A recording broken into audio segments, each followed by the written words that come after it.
Hello everyone, welcome to the Process BI Ad Hoc Reporting demo.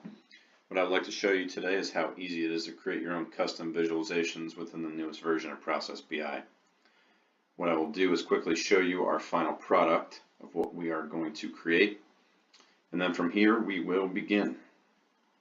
So what we'll do is we'll make a duplicate copy of the ad hoc sheet, and we will name that Processes by Creation Date.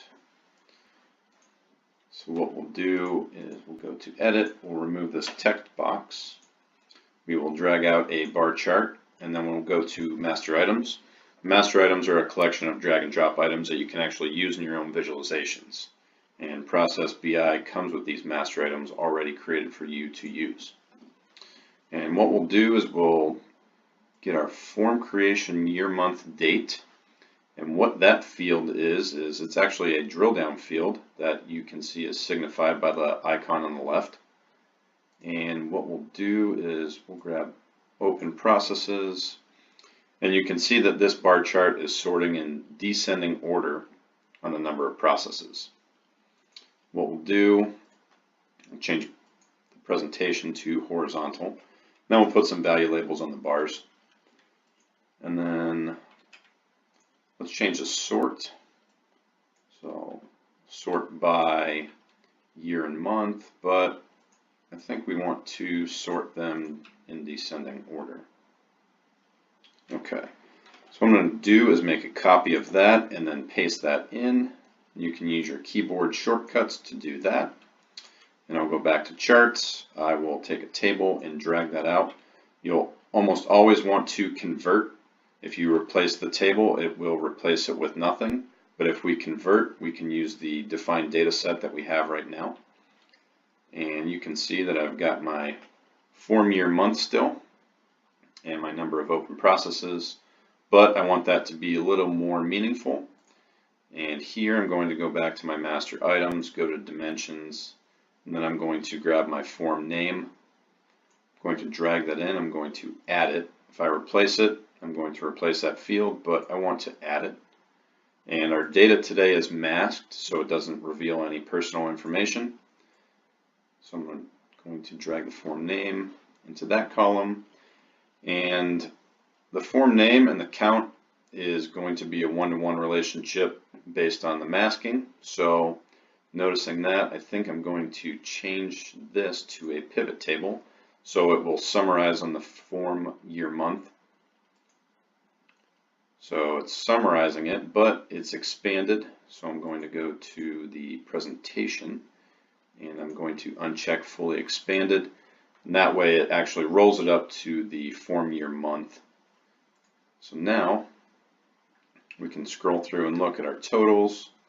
We can expand them out, but this isn't very meaningful to me right now. And I think what we will do is we'll add another measure for the total processes, and we'll actually remove this. And then the columns, we will add in the form status, and the form status comes in, and what we see is a dash here in the form year month. The reasoning for that is that we bring in the form status description no matter what. So blocked, draft, and undefined have 0 values all the way through. So what we'll do is we will exclude the null values, and the null values is what was causing our dash in this field here. So now it's a little bit more meaningful. We can get a summarization on that month and year, and then we can drill down into our forms. And what we'll do now is we will create a scatter plot, and we'll continue to use our form creation year month, and we will add in open processes and total processes. And then you can see the total is on the y-axis, the open is on the x. And what this is actually telling us is the number of processes and the total number of open processes. So what essentially we would want is that we would want the open processes to be as close to the y-axis as possible. So this being March, this makes sense. February is getting smaller with the number of open processes, so that makes sense as well. So what we'll do is let's drill into January. So now what you can see is that on the actual chart here, I've got a number of dots that are on 1 for open processes. So what I can do is actually use my scroll wheel on my mouse to see what days these actually are, which is kind of a cool feature.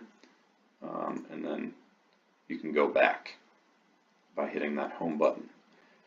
And we'll remove that. And another nice feature here is you can see that there's this full screen mode. I can make this my entire screen so I can get a better idea of what's here, and using my mouse wheel again, scrolling in and looking.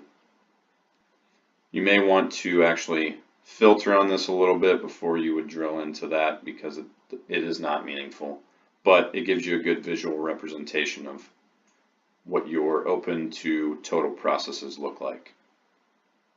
So this has been a just very quick video on how to actually create your own visualizations. If you have any questions or concerns, please send an email to info@clearprocesssolutions.com. And thank you for watching this video. Have a great day.